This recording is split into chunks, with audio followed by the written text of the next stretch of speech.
تو اب جس طرح آپ اپنے باپ کو گالی دیتا ہے کوئی شخص، کوئی بہت ہی زیادہ بیوقوف انسان ہو، وہ اس کھاتے کے اندر نہیں ہے. ہم بات جب مجمع کے اندر کرتے ہیں تو ان لوگوں کو نکال دیتے ہیں جو تھوڑے تھوڑے لوگ ہوں، آٹے میں نمک کے برابر، ان کو سائڈ پر کر دیں. ایک عقل مند آدمی جو ہے، سمجھدار مسلمان جو ہے، وہ باپ کو اپنے گالی بولے دیتے تو نہیں ہو، ایسے خاموش بیٹھے ہو، سارا معاملہ اندر سے گندا ہوئے. بولے دیتے ہیں باپ کو گالی، کیونکہ باپ ہے جناب آپ کا، کوئی تھوڑی چیز ہے باپ. حدیث ماں کی پڑھتے رہتے ہیں کہ جناب ماں کے لیے حضور سرور کائنات نے 3 دفعہ دعا فرمائی، تو یہ ماں جو ہے بنی اس باپ کی وجہ سے، جناب خود سے تو نہیں بن گئی ماں. اور ٹیسٹ ٹیوب بیبی لے کے آ گئی تھی، خود سے ہو گئی، اس کے اندر بھی کسی کا نطفہ ملا ہے تو ماں بنی ہے.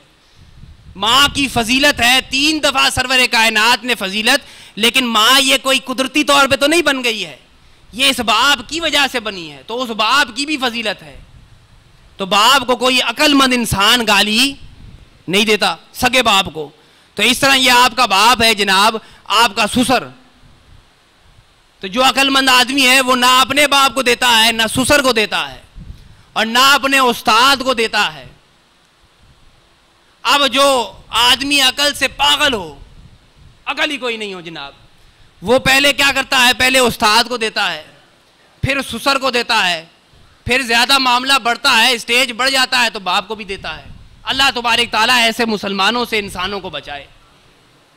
تو یہ اخلاقی رویے انسانوں کو خود دیکھنے ہوں گے، خود سمجھنے ہوں گے. اللہ تبارک تعالیٰ امت مسلمہ کو دین اسلام کی صحیح پیروی کرنے کی توفیق عطا فرمائے. کیونکہ شریعہ اسلامیہ سمجھنے سے ایک تو ہے آپ کتابوں کو پڑھ لیں، اور ایک ہے امپلیمنٹ، کہ جب تک آپ اس فیلڈ کے اندر خود شامل نہ ہو جائیں، آپ مسائل نکاح سمجھاتے رہیں. اور یہ دوسری بات یہ ہے کہ جو لوگ نکاح کرنے والے ہوں ان کو نکاح کے مسائل ضرور بتائیں، بیوی کے حقوق ضرور بتائے جائے. ہم جس اسٹیج پر بیٹھے ہیں وہاں پر ایسے رشتے جو خراب ہونا چاہتے ہیں، اس کی وجہ کیا ہے؟ ایک تو یہ بد اخلاقی ہے، یہ عام سی وجہ ہے، لیکن کچھ اخلاقی بیماریاں ایسی بھی ہیں کہ مسلمان شوہر جو ہے وہ بھی مسائل نسوانی سے واقف ہی نہیں ہوتا. یہ مسائل ہے ہمارے معاشرے کے اندر، میں خود تجربہ کر چکا ہوں اس کا، کہ نسوانی مسائل سے وہ واقف ہی نہیں ہے.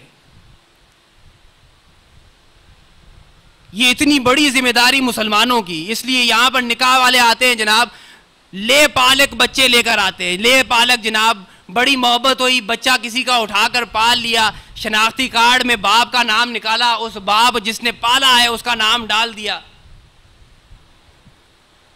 اب کہیں کہ نکاح پڑھایا جائے، اس نام پر جو شناختی کارڈ میں لکھا ہے نکاح منعقد نہیں ہوگا، نکاح اس کا منعقد ہی نہیں ہوگا. اور فرمایا سرور کائنات نے جو اپنے نسب کو تبدیل کرتا ہے اللہ اور اس کے رسول کی لعنت ہے اس پر. زید حضور سرور کائنات کے لے پالک ہے، لیکن زید بن محمد نہیں کہا گیا، ان کو ان کے باپ کی طرف منسوب کیا گیا. اور قرآن مجید نے اللہ تبارک تعالیٰ نے ایسے احکام نازل کیے کہ زید نے جب اپنی بیوی کو طلاق دیا، حضرت زینب کو، تو اللہ نے حکم دے دیا سرور کائنات کو کہ تم زینب سے نکاح کر لو.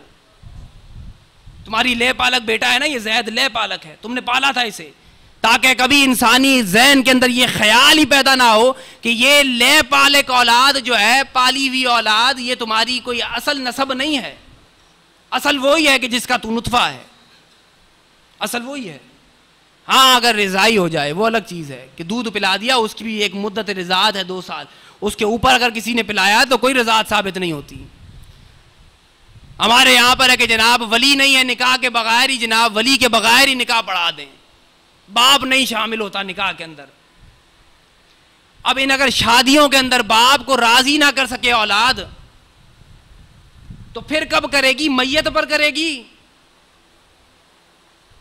ذمہ داری ہے ان علماء کی کہ اگر آپ کو یہ معلوم چل جائے کہ باپ اس لڑکی کا بیٹھنے والا نہیں ہے نکاح کے اندر، روک دے، راضی کرو باپ کو، جا کر تمہارا باپ ہے، گو کہ علیحدگی ہو گئی لیکن تمہارا باپ ہے. فرمایا سرور کائنات نے جس نکاح کے اندر اس کا ولی نہ بیٹھے فنکاح ہوا باطل، باطل باطل 3 دفعہ سرور کائنات نے فرمایا ہے. تو کب راضی کرو گے؟ مرنے کے بعد. مرنے کے بعد تو سارے نام جپتے ہیں جناب. بڑا نیک آدمی تھا, بڑا کام کیا انہوں نے, بڑے شاعر, بڑے جناب والا مولوی, عالم. زندگی کے اندر تو راضی کروائیں. ذمہ داری ہے, علماء کی بھی ذمہ داری ہے کہ آپ روک دیں, نکاح راضی کرواؤ. باپ ہے کیا ہے بھائی؟ اللہ تبارک تعالیٰ امت مسلمہ کو سمجھنے کی توفیق عطا فرمائے. وآخر دعوانا الحمدللہ رب